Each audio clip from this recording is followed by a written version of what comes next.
여러분, 원수를 원수를 성경에 뭐라고 돼 있어요? 원수를 이런 말씀만 아시는데 이런 말씀도 있습니다. 원수를 갚지 말라. 원수를 사랑하라, 원수를 갚지 말라 다르죠. 레위기 19장 18절에 보면 이런 말씀이죠. 원수를 갚지 말며. 누가 말씀했습니까? 하나님께서 말씀하셨어요. 뭐라고요? 원수를 갚지 말라. 그런데 오늘 본문에는 원수를 갚으래요. 민수기 31장 2절 말씀, 오늘 아까 읽었던 말씀. 이스라엘 자손의 원수를 미디안에게 갚으라. 그 후에 내가 내 조상에게로 돌아가리라. 이게 모세의 마지막 전투였던 것 같습니다. 원수를 갚으래요. 왜 원수를 갚지 말라 그랬는데 왜 여기서는 원수를 갚으라고 말씀하는가? 여러분, 이것은 하나님께 대한 범죄이기 때문입니다. 그래서 원수가 됐어요. 그것을 갚지 말라는 것입니다. 그러니까 하나님께 범죄한 것 때문에 원수된 일이 무엇인가? 16절에 그것을 설명하고 있어요. 오늘은 12절까지 읽었는데 집에 와서 쭉 31장 읽어보세요. 그러면 이런 말씀이 있습니다. 시작. 보라, 이들이 발람의 꾀를 따라 이스라엘 자손을 부올의 사건에서 여호와 앞에 범죄하게 하여 여호와의 회중 가운데에 연병이 일어나게 하였느니라. 바로 바알부올 사건입니다. 여러분 기억나시죠? 모압왕 발락은 이스라엘이 주변 모든 나라들을 몰아내고 큰 땅을 차지한 것에 대해서 두려웠습니다. 그래서 무당이었던 발람에게 요청을 하죠. 그리고 와서 저주를 못했던 발람은 돌아가면서 하나의 지혜를 알려줍니다. 발락은 미디안과 힘을 합쳐서 이 발람이 알려준 대로 이스라엘 사람들을 초대합니다. 그리고 바알에게 드리는 제사에 참여하게 하죠. 그것이 바로 바알부올 사건입니다. 미디안 여인들과 모압 여인들과 혼음하게 돼서 행음하게 하는 사건이 발생하게 됩니다. 이 일 때문에 이스라엘 백성들에게 어떠한 재앙이 임해요? 연병의 재앙이 임합니다. 모세는 바알부올에 참여했던 백성들을 모두 죽이고 또 거기서 만난 여인을 같이 살겠다고 데려온 사람도 죽여버리죠. 함께 죽여버립니다. 그러자 연병의 재앙이 멈춥니다. 그 연병으로만 몇 명이 죽어요? 24,000명이 죽습니다. 바알부올 사건이 이렇게 일단락되는 듯 했으나 하나님께서는 이 사건으로 원수가 된 미디안을 치라고 말씀하셨습니다. 사실 모압이 주동이잖아요. 근데 모압은 치지 않아요. 모압과 암몬과 에돔은 하나님께서 특별하게 은혜를 베풀어 주시는 것이죠. 이유는 여러분들이 잘 아시죠? 그래서 모세는 그 미디안을 치기 위해서 전쟁에 나가서 싸울 군사 각 지파에 몇 명씩 1,000명씩 데려오라고 명령을 합니다. 그래서 각 지파에서 1,000명씩 데려왔더니 몇 명이 되었어요? 12,000명이 되었습니다. 이제 12,000명이 미디안을 치러 갑니다. 그리고 미디안의 모든 남자를 전부 죽입니다. 몇 명 죽였습니까? 몰라요. 왜 몰라요? 성경이 안 남았어. 그냥 미디안을 다 쳐서 죽였다고만 나오지 몇 명인지는 나오지 않아요. 근데 추정할 수 있어요. 추정이에요. 정확하지 않아요. 추정할 수 있어요. 여러분, 민수기는 뭘 잘해야 돼요? 계산을 잘해야 돼요. 그래서 민수기입니다. 여러분, 죽인 미디안 사람들을 추정하려면 그들에게 뺏어온 전리품을 보면 되겠죠.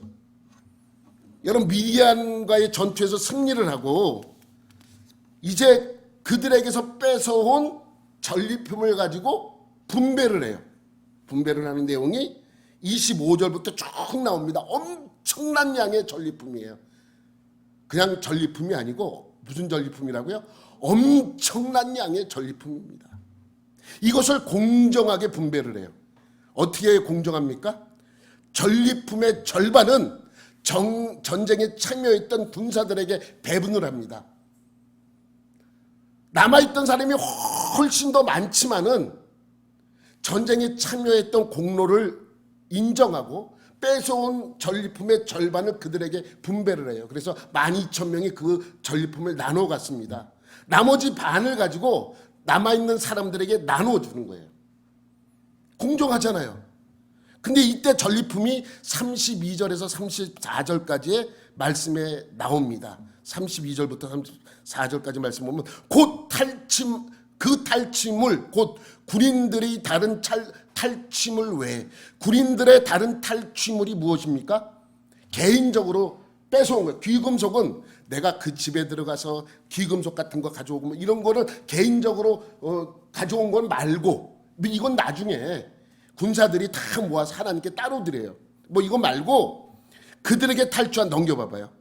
양과 소와 나귀가 몇 마리예요? 양이 67만 5천, 소가 7만 2천, 나귀가 6만 1,000마리입니다. 이걸 더하면 몇 마리인 줄 아세요? 산수 빠르신 분, 산수 착 했더니 내가 해보니까 80만 8천 마리예요. 별로 안 놀라시네. 이스라엘 백성이 탈출한 사람이 20살 이상 된 전쟁에 나가서 싸울 만한 인구가 몇 명이었어요? 60만 명이에요. 60만 명. 근데 여기서 탈취한 이 가축들이 몇 마리예요? 80만 8천 마리. 그래도 안 놀라시네. 여러분 엄청난 양이에요. 그러면 우리가 전리품을 이렇게 많이 가지고 왔어요. 그러면 그 인구를 대충 계산해 보면 몇 명이겠습니까? 그 대충 한번 계산해. 정확히는 몰라도 상당히 많았다는 것을 알 수 있어요. 왜? 가축들이 80만 마리니까. 그런데 그 내용을 좀 더 보면 좀 더 정확하게 알 수 있는 내용이 있습니다. 여러분, 이스라엘 군대는 미디안을 쳐서 많은 전리품을 가지고 왔지만 전쟁에서 남자들을 다 죽였어요. 그리고 여자들을 포로로 데리고 옵니다. 여자들과 아이들을 데리고 와요.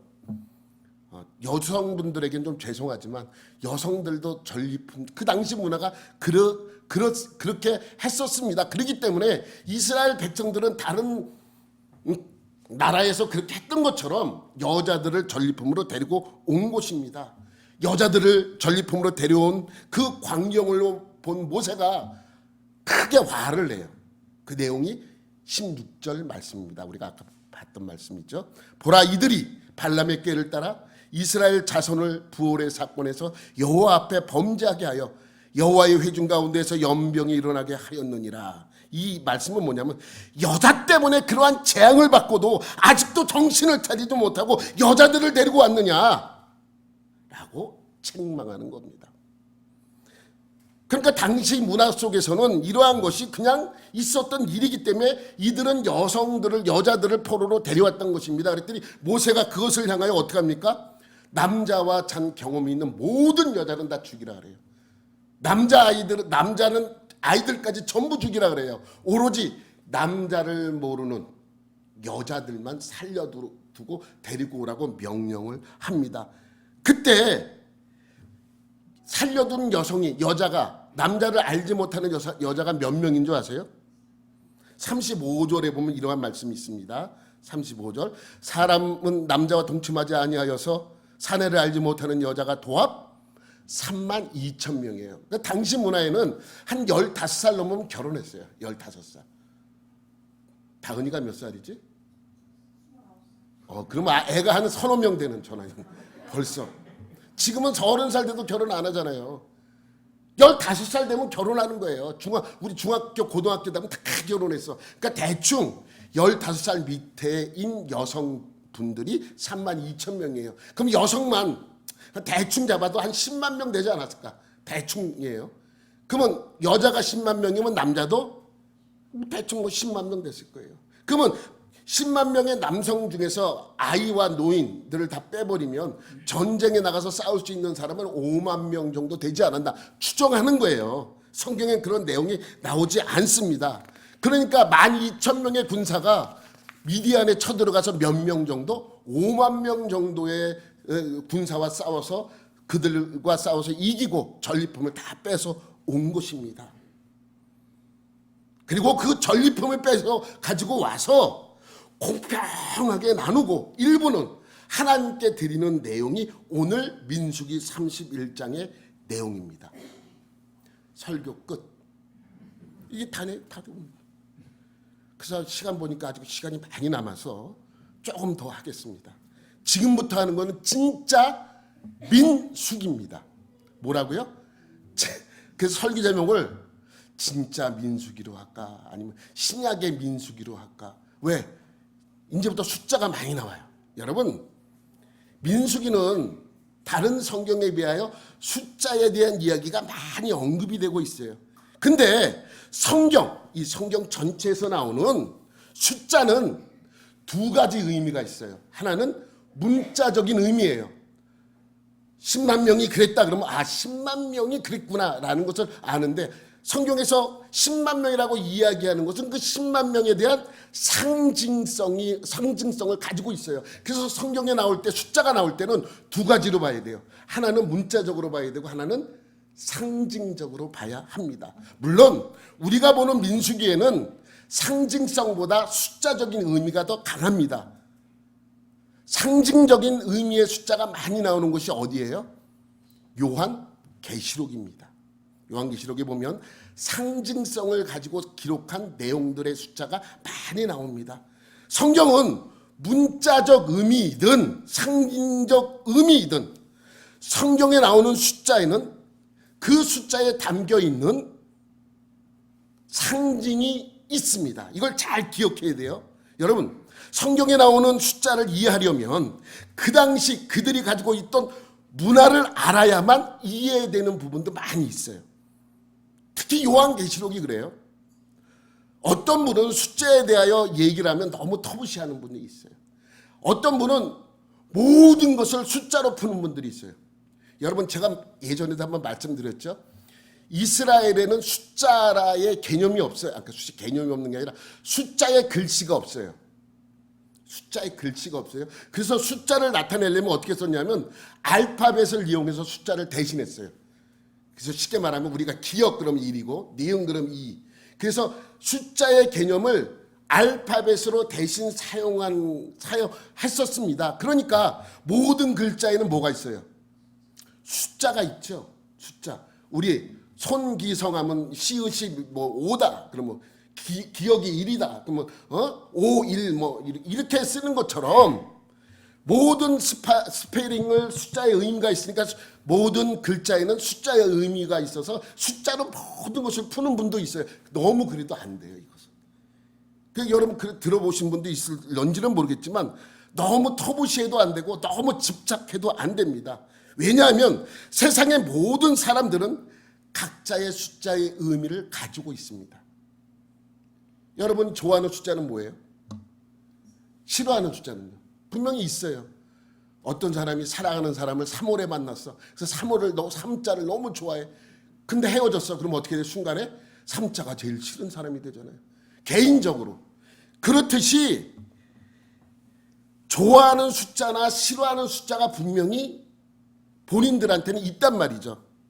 개인적인 것은 접어두고서라도 나라마다, 민족마다 특유의 좋아하는 숫자와 싫어하는 숫자가 반드시 있습니다. 한국 사람들이 싫어하는 숫자는 4예요. 벌써 말하잖아. 4. 그래서 4층이 없어. 우리나라에는 거의 많은 데는 4층 대신 뭐로 적어놔요? F로 적어놔요. 뛰어넘는 사람 4층이 없고 5층으로 바로 가는 데도 있고 굳이 F로 적어놓는 데도 있죠. 포의 약자에서 그랬는지 모르겠지만 그래요. 외국 사람이 4층이 어디냐고 막 찾는 사람 있잖아요. 좋아하는 우리나라 사람들이 좋아하는 숫자 7. 홀수를 좋아한대. 우리나라 사람이 홀수 3, 5, 7 이렇게 좋아한답니다. 어떤 특정한 수가 홀수를 좀 좋아하는 부분들이 있답니다.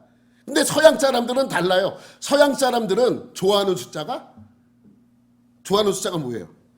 서양 사람들은 7이죠. 7. 싫어하는 숫자는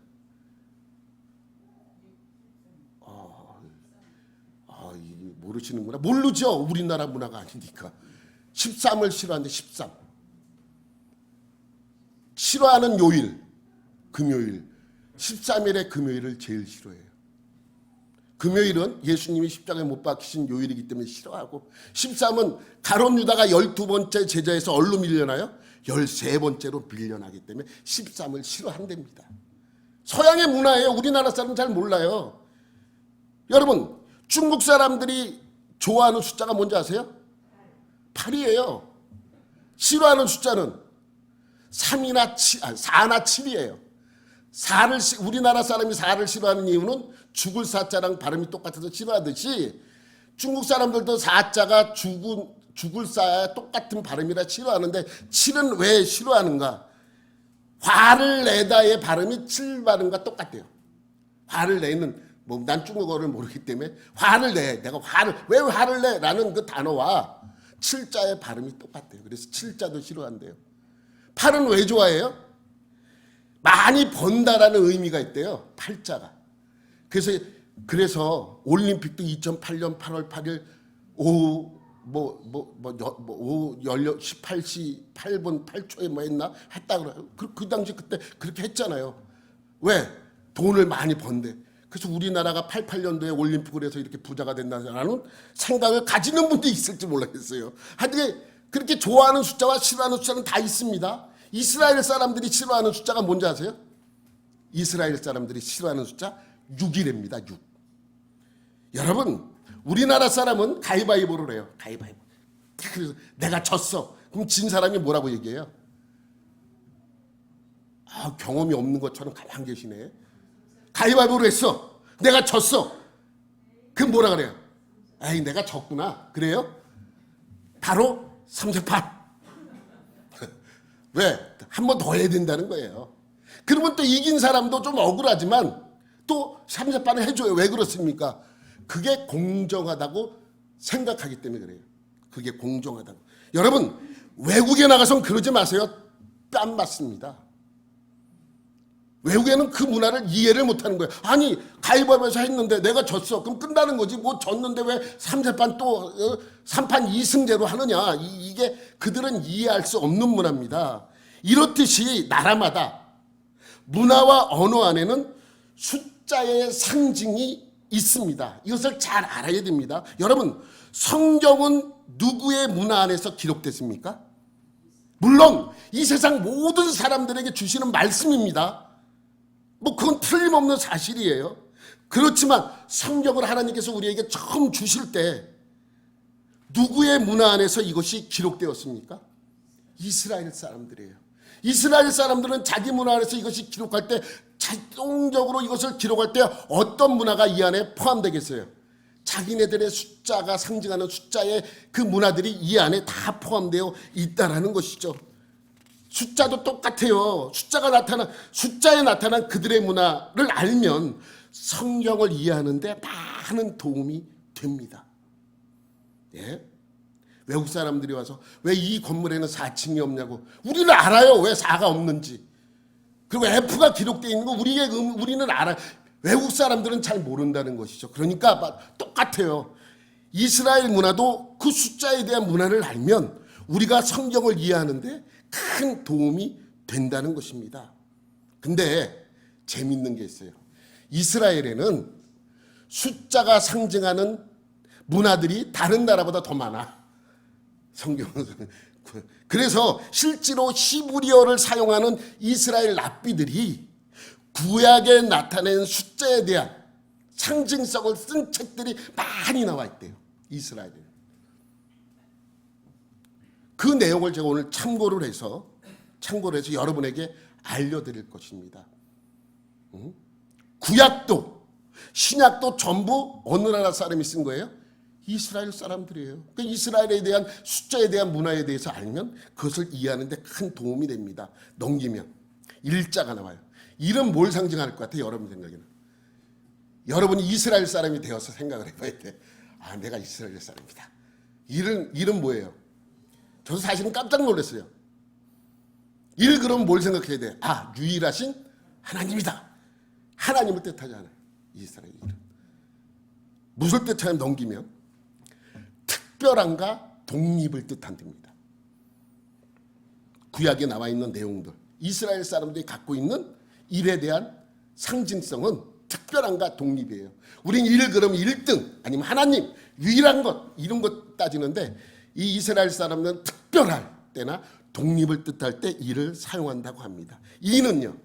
이는 증인이나 격려를 할 때 이를 쓴다고 합니다. 여러분 성경에 보면 이스라엘 사람들은 증인을 쓸 때 몇 명이 필요해요? 2명 이상이 필요합니다. 반드시 한 명이 증인할 땐 그 증언은 증거로 채택이 될 수 없어요. 왜? 내가 저 사람을 싫어해.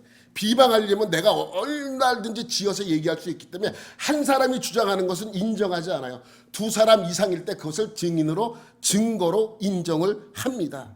여러분 생각해 보세요. 예수님도 전도를 하러 볼 때 몇 명씩 짝지었어요? 2명씩 짝지었어요. 왜입니까? 어떤 목사님은 이렇게 얘기해요. 2명씩 보낸 이유가 있다. 한 명은 전도하고 한 명은 중보 기도를 하라고 2명씩.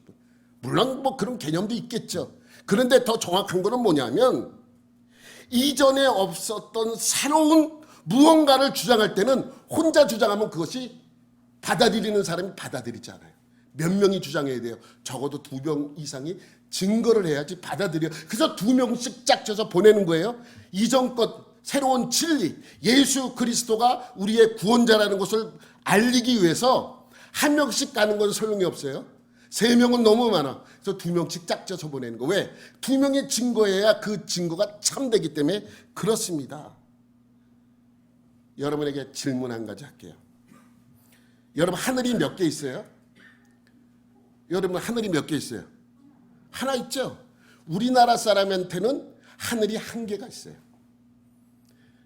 예수님 당시에 소아시아에 살고 있는 헬라인들에게는 하늘이 몇 개 있는 줄 아세요? 하늘이 7개 있습니다. 7개. 여러분 놀라지 않을까? 하늘이 왜 7개야? 저도 모르겠어요. 하늘이 7개 있대요.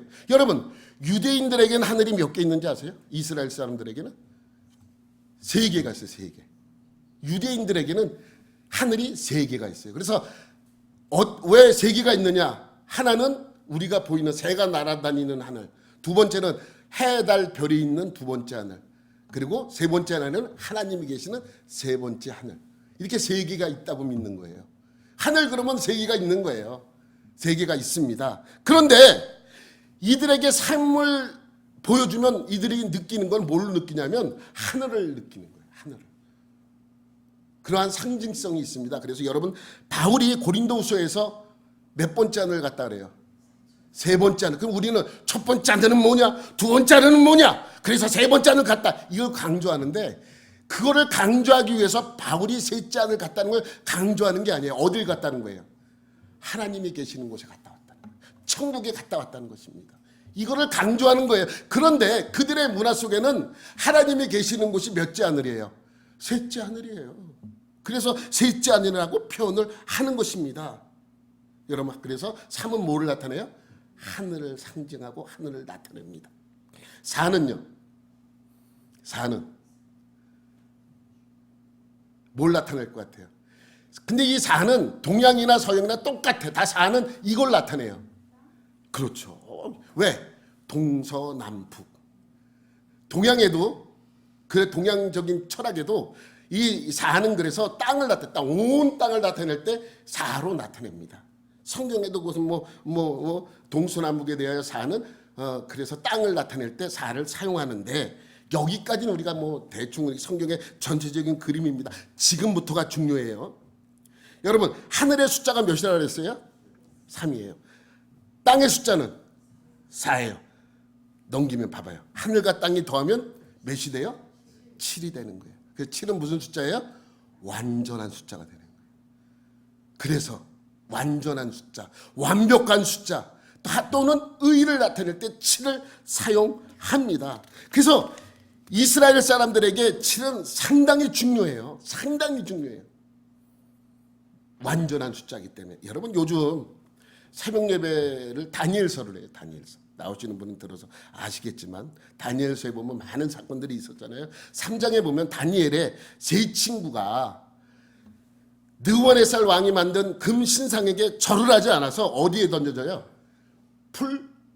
무불에 이게 발음이 풀무불에 던져집니다. 풀무불에 던져지는데 느부갓네살 왕이 화가 났어. 그래서 그 불을 몇 배나 더 높여요. 7배, 7배.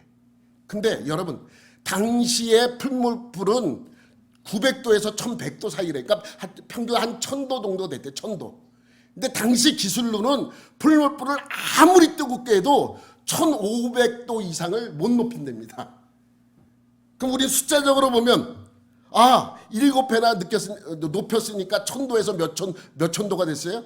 7000도가 돼야 7배예요. 7000도라고 생각을 하는데 이거는 상징성이 있는 거예요. 어떻게 했다? 완벽하게 뜨겁게 했다. 더 이상 뜨겁게 할 수 없을 정도로 뜨겁게 했다는 것을 상징하는 거예요. 사람을 죽이기에 완벽한 불. 그러니까 1000도가 7000도가 됐다는 의미가 아니라 여기서 7배라는 의미는 완벽하게 뜨겁고 사람을 태워서 죽이기에 완벽한 그러한 온도다라는 것을 강조하기 위해서입니다. 그러니까 7배로 높였느냐 아니면 아주 상징적으로 높였느냐라는 것을 따지면 그냥 이거는 별 큰 문제가 되지 않아요. 7000도로 높였건 1500도 이상 높이는 그 당시에 1500도로 높였던 우리는 그것에 대해 큰 문제가 되지 않아요. 해석학적으로 7배로 정말 문자적으로 높였는지 상징적으로 그만큼 높였는지는 뭐 그렇게 중요하지 않은 내용이지만 그래서 그 표현을 썼던 것이죠. 여러분, 사도 요한이 요한복음을 썼어요. 요한복음은 신약 성경 중에서 가장 마지막에 쓰여졌다고 봅니다. 뭐 요한계시록이 먼저냐, 뭐 나중에 쓰여졌느냐, 요한복음이 나중에 쓰여졌느냐, 뭐 이런 얘기도 있는데 요한복음은 반모섬에 들어갔다 나와서 마지막에 썼다라고 보는 그러한 학자들의 내용이 대세를 이루고 있어요. 그러니까 마지막에 쓰여진 성경인데 요한복음에 보면 요한이 예수님을 행하신 기적을 가리켜 그것을 다 땅에다 쌓아두면 쌓아놓을 곳이 없이 엄청나게 많다고 표현을 해요. 그리고 정작 본인은 요한복음에서 기적을 몇 개만 기록했는지 아세요? 7개만 기록을 했어요. 겨우 7개. 근데 왜 7개만 기록했는가? 그 숫자가 부여하는 의미가 있기 때문에 그래요. 완전히 아니면 그 이적이 의롭다는 것을 강조하기 위해서 7개만 기록을 한 것이죠. 여러분, 이렇게 7은 완벽하고 완전하고 의로움을 상징하고 있는 것이죠. 그러면 불완전하고 불의한 것은 몇입니까? 완전해서 하나가 빠지면 되겠죠. 몇이에요? 6입니다. 6은 불완전하고 불의한 거예요. 그래서 이스라엘 사람들은 뭘 제일 싫어해요? 그래서 6을 싫어하는 것입니다. 그러니까 한국 사람에게 4는 서양 사람들에게 13이고 이스라엘 사람들에게 뭐예요? 6이에요. 똑같은 상징이에요. 우리가 죽을 싸 그러는 건 이스라엘에서 불완전한 6을 가르치는 것이고 서양에서는 가룟 유다의 13번째로 밀려난 13을 의미하는 것입니다. 그런데 요한계시록에는 그렇게 싫어하는 6이 몇 개나 있어요? 3개가 붙어 있어. 뭐예요? 6이에요. 우리 많이 이걸 베리칩이다, 뭐 바코드다, 뭐 그렇게 해석을 해도 돼요. 뭐 이거는 상징성이 있기 때문에 그렇게 해석을 하려면 해석을 해도 되는데 그러한 의미보단 또 다른 의미가 있어요. 나중에 그것은 여러분에게 그 내용만 가지고 한번 설교를 해드리도록 하겠습니다. 그래서 6은 불완전이나 불의를 나타낼 때 6을 지칭하기도 합니다. 다음은 우리가 알아야 될 숫자가 있어요. 성경에서 가장 중요한 숫자입니다. 여러분 중요한 숫자를 7이라고 알고 있지만 사실 7보다 더 중요한 숫자가 있어요. 뭔 것 같아요? 그렇죠. 12죠. 12. 예, 12입니다. 12는 상당히 중요한 숫자예요. 신약과 구약에서 하나님 나라를 설명하는 아주 중요한 숫자입니다. 숫자는 넘기면 전부나 전체나 모두를 뜻하기도 합니다. 12는. 여러분 구약에 보면 몇 지파예요? 12지파, 12지파. 내 백성이 전부라는 거예요. 전부. 12지파 안에 전부. 내 지파, 내 소유의 백성들이다. 이게 전부를 뜻하는 거예요. 12지파 안에는 다 있습니다. 그런데 여러분 생각해 보세요. 정말 12지파예요? 정말 12지파예요? 레위 지파는요? 12지파에 들어갔습니까? 안 들어갔습니까? 안 들어갔어요? 들어갔어요? 들어갔어요? 구약에서는 안 들어갔는데 신약에는 들어가 있어. 예? 헷갈린단 말이죠. 근데 사실은 구약에서 보면 12지파에서 레위 지파는 제사장 직분을 가진 지파로 빠져요. 그러면 왜 12지파냐? 그래서 빠져서 12 아니에요. 야곱의 아들이 몇 명이에요? 12명이에요. 그러니까 12지파가 맞아요. 근데 레위 지파가 제사장 직분으로 빠지니까 몇 지파가 돼야 돼요? 11지파가 돼야 되죠. 그런데 요셉에게는 2지파 지분을 줘. 그래서 12지파를 도로 만들어. 이런 거를 보면 약간 12지파로 만드는 의도적이라고 생각하지 않아요? 좀 의도적인 방법으로 써서 12지파를 만들었다. 11지파면 어때요? 11지파하고 12지파가 뭐가 달라? 한 지파만 없어진 거지. 11지파면 얼마, 뭐 어때요? 여러분, 성경에서 12는 상당히 중요한 상징적 숫자입니다. 여러분, 사사기에 나오는 사사가 몇 명이에요? 12명이에요. 사사가 몇 명이에요? 12명이 훨씬 넘죠. 훨씬 넘어요. 그런데 12명만 기록하고 마치 12명만 있는 것처럼 보이기도 합니다. 여러분, 엘리 제사장도 사사였어요. 사무엘도 사사였습니다. 그래서 사사기는 기록하지 않아요. 몇 명만 기록해요? 12명만 기록합니다. 마치 12명만 있는 것처럼. 12가 그만큼 중요한 상징적 숫자이기 때문입니다. 또 신약 성경에 예수님의 제자도 몇 명이에요? 12명이잖아요. 그죠? 12명이었는데 한 명이 어떻게 해요? 예수님을 팔아서 탈락을 해. 그럼 몇 명이 됐어요? 11명이 됐잖아요. 11명이면 어때? 11명이 그냥 근데 제자들이 모여서 굳이 12명을 만들어서 채웁니다. 여러분, 사도행전 1장에 보면 예수님이 승천한 이후에 12번째 제자를 뽑는 내용이 반 이상이 돼요. 여러분, 창조할 때 창세기에 보면 1장에 보면 창조하는 내용이 한 장이에요. 한 장. 그런데 예수님의 마지막 12번째 제자를 뽑는 데만 반 이상을, 한 장에서 거의 반 이상을 차지한다는 것이죠. 그만큼 중요하는가라고 생각해 볼 수 있죠. 그러면 그 12번째 제자인 마띠아가 12명째 제자로 뽑혔는데, 그러면 성경의 사도행전에서 12번째 제자가 된 이후에 또 등장을 해야 되는데 한 번도 안 나와. 한 번도 안 나와요. 마띠아가 됐는데 그 뒤에 보면 마자도 안 나와. 마자도 없어. 사라졌어. 근데 뭐가 중요하다고 그냥 자세하게 성경의 반장 이상을 차지하면서 그걸 기록했는가 생각을 해봅시다. 11제자면 어때요? 근데 12제자로 만드는 것이죠. 의미가 있습니다. 상징성 때문에 그렇습니다. 상징성 때문에. 여러분, 2장에 뭐가 시작돼요? 2장 1절에 보면, 사도행전 2장 1절에 보면 뭐가 시작이 돼요? 성령이 임하고 성령 시대가 임해요. 교회 시대가 열린단 말이죠. 교회 시대가 열리기 직전에 뭐가 이루어지는 거예요? 12명을 만들어 놓는 거예요. 그래서 12는 가장 중요한, 성경에서 가장 중요한 숫자입니다. 그러면 어떤 의미가 더 담겨져 있는가? 여러분, 구약의 구원받은 하나님의 백성은 몇 명? 그렇게 내가 설명했는데. 다시. 여러분, 구약 시대에 구원받은 하나님의 백성은 숫자로 내가 죄송합니다. 내가 질문을 잘못했어요. 숫자로 여러분 대답하면 돼. 구약에 구원받은 하나님의 백성은 몇? 12예요. 12 상징을 갖고 있는 거예요. 12는 어떠한 상징을 갖고 있는가? 구약 시대에 구원받은 하나님의 백성의 수예요. 이 12는. 잘 들으세요. 구약에 구원받은 하나님의 백성의 수는 12예요. 그럼 신약에 구원받은 백성의 수는 몇이에요? 그것도 12예요.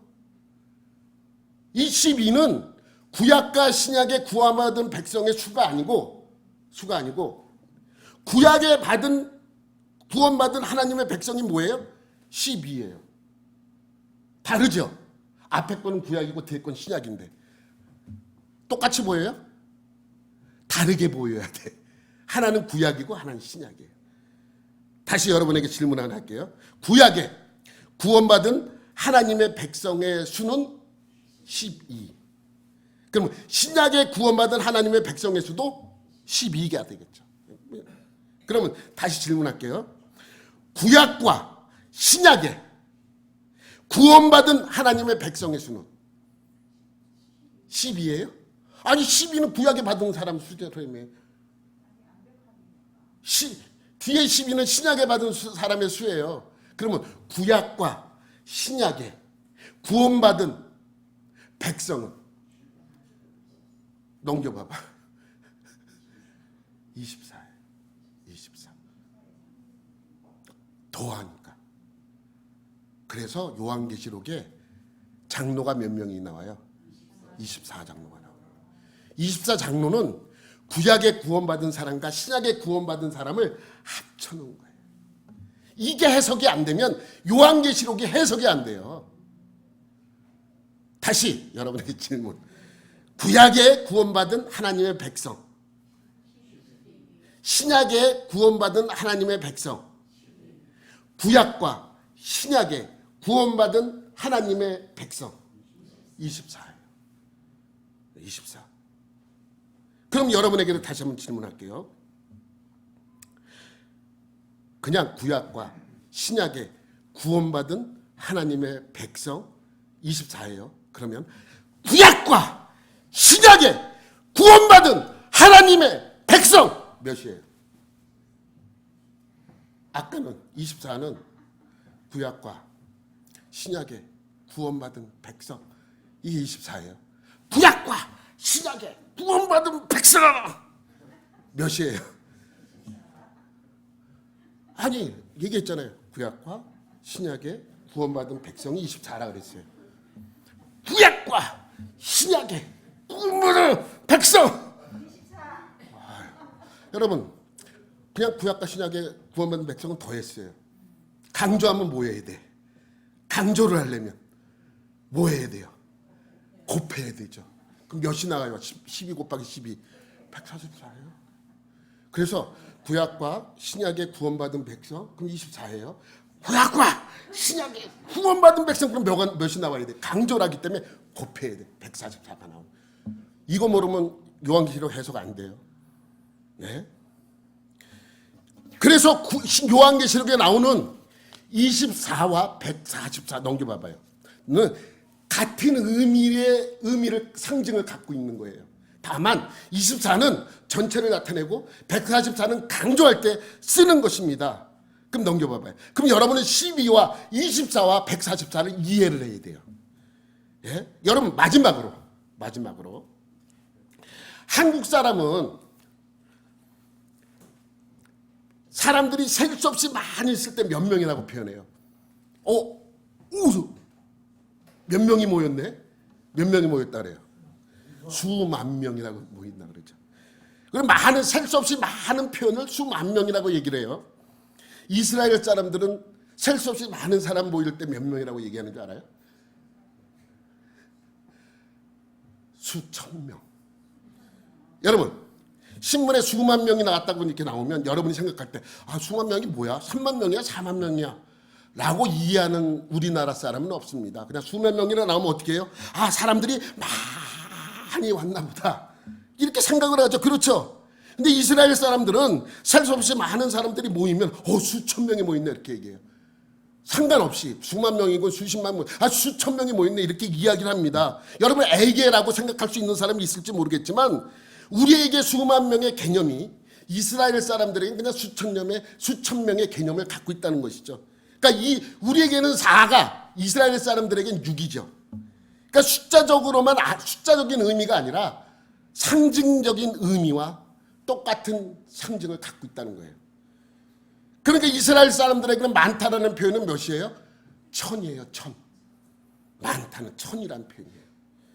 여러분 기억하세요? 다윗이 골리앗을 무너뜨리고 나서 모든 전쟁에 나가서 다 적들을 물리치고 돌아와요. 돌아오면 백성들이 뭐라 그래요? 사울은 다윗은, 여러분 이 표시가 그냥 사울은 1000명을 죽였는데 다윗은 10,000명을 죽였기 때문에 그런 개념이 아니에요. 사울이 죽인 사람은 셀 수 없이 많았지만 다윗이 죽인 사람은 그보다 더 많았더라, 이 뜻이에요. 다윗은 10,000명을, 사울은 1000명을 죽였는데 다윗은 10,000명을 죽였구나, 10배나 더 죽였네, 이러한 개념이 아니라는 것입니다. 예? 그러니까 조선시대에 만세라고 하잖아요.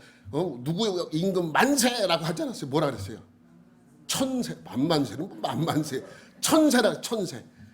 누구 천세 그래서 천세는 중국 황제만 만세라 그랬고 우리나라는 왕이기 때문에 천세라 그랬어요. 근데 천세의 개념은 만세의 개념과 같은 것이죠. 그죠? 그래서 여러분 이스라엘 사람들에게는 많다라는 개념이 뭐라 그랬어요?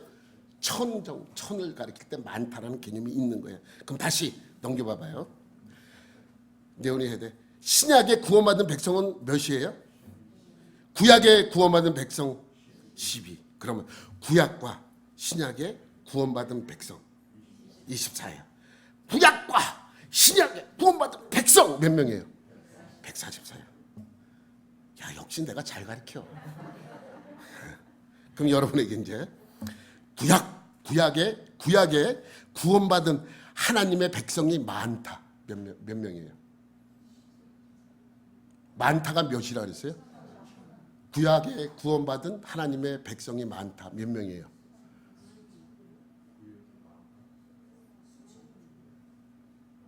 요한계시록을 잘 생각하면 기억날 텐데 구약에 구원받은 하나님의 백성은 몇 명이에요? 구약에 구원받은 하나님의 백성 막 왔다 갔다 헷갈려요. 다시 구약에 구원받은 하나님의 백성은 12예요. 근데 많어. 몇 명이에요? 1000을 붙여줘야죠. 그럼 몇 명이에요? 12,000명이죠. 12,000명이에요. 어? 그러면 신약에 구원받은 백성은 몇 명이에요? 많다가 없잖아. 많다가. 잘 듣고. 자, 신약에 구원받은 하나님의 백성 12. 많다. 12,000. 그러면 구약과 신약에 구원받은 백성 몇이에요? 24. 왜 24,000이라 벌써. 많다가 붙어야 1000. 다시 구약과 신약에 구원받은 하나님의 백성 많다? 24,000. 이렇게 되는 거예요. 예? 그러면 구약과 신약에 구원받은 하나님의 백성 144. 많다? 14만 4천이. 이걸 자꾸만 숫자적으로 푸니까 신천지가 나오는 거예요. 신천지가. 그러니까 하나님이 요한계시록에 왜 14만 4천 명을 썼는가? 구약과 신약의 구원받은 백성이 많다는 것을 표현하기 위해서, 강조하기 위해서 14만 4천이 나오는 것입니다.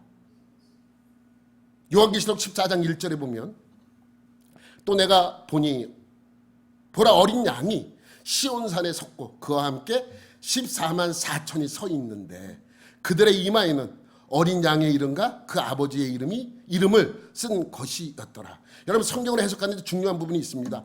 앞에서 상징적으로 해석하면 뒤에도 상징적으로 해석을 해야 돼요. 앞에서 문자적으로 해석하면 뒤에도 문자적으로 해석해야 돼요. 그러면 앞에 14만 4천을 문자적으로 해석하는 신천지에게 물어보아요. 그들이 구원받은 사람이 14만 4천 명이라면 그들의 이마에는 다 어린 양의 이름이 찍혀 있는가? 앞에서 14만 4천이 구원받은 하나님 백성을 상징한다면 뒤에 이마에 어린 양의 이름과 아버지의 이름이 써 있는 건 그것도 상징적으로 보면 어떤 의미가 있다는 거예요. 예수 그리스도를 나의 구주로 믿는 사람이 되겠죠. 여러분 성경에는 상당히 성경이 규칙적으로 되어 있어요. 무작정 그냥 뭐 기록한 것이 아닙니다. 이러한 상징성이 갖고 있어요. 그래서 오늘 우리가 읽었던 본문의 내용은 각 지파에서 1000명씩 각출을 한단 말이죠. 1000명씩 각 지파에서 12,000명이 됐다는 것은 이거는 문자적으로 해석해도 괜찮아요. 또 상징적으로 해석해도 괜찮아. 왜? 상징적으로 해석해 보세요. 너희 집 각 지파에서 많이들 데리고 와. 그래서 많이 모였어요. 그래서 많이 모인 그 군사를 데리고 들어가서 5만 명이나 되는 군사를 쳐서 이긴 거죠. 그렇게 해석을 해도 되고, 아니면 10,000명씩 1,000명씩 데려와서 12,000명이 가서 5만 명을 쳐서 승리를 했고 그들에게서 많은 포획물도 가져왔다라고 해석을 해도 되는 문제. 이거는 큰 문제가 되지 않는데, 요한계시록 같은 데는 큰 문제가 되기 때문에 이러한 것은 주의해서 봐야 된다는 것이죠. 여러분, 성경에는 다양한 숫자의 상징들이 있습니다. 여러분, 오늘 이것만 들어도 벌써 요한계시록이 막 해석되는 것 같잖아요. 여러분, 왜 24장로인가? 구약 신약에서는 12명만 계속 얘기하다가 12장로 얘기하다가 왜 요한계시록 막판에 가서 24장로가 왜 등장을 해요? 간단해요. 24장로라는 것은 어떻게 한 사람 한 사람에서 24명을 지칭하는 것이 아니라 24장로라는 것은 구원받은 하나님의 백성들을 전체를 가리키는 말씀이기도 합니다. 이해가 되셨죠? 그래서 제가 여러분에게 오늘 설교할 때, 여러분은 구원받은 하나님의 백성 12 안에 들어가시기 바랍니다 라고 하면 여러분 그 뜻을 이제 이해할 거예요. 그렇죠? 그래서 여러분은 정말 하나님의 구원받은 백성 14만 4천 명 안에 당당히 들어가는 여러분들이 되시기를 예수님의 이름으로 축원합니다. 하나님 아버지, 감사합니다. 이 말씀처럼 우리가 주님의 구원받은 자녀로서 살아가는 복된 자들이 되게 하여 주옵소서. 그래서 구원받은 허다하게 많은 숫자 안에 들어가 주님을 찬양하며 주님께 영광 돌리며 예배드리는 하나님의 복된 백성이 되게 하여 주옵소서. 감사드리며 예수님의 이름으로 기도드립니다. 아멘.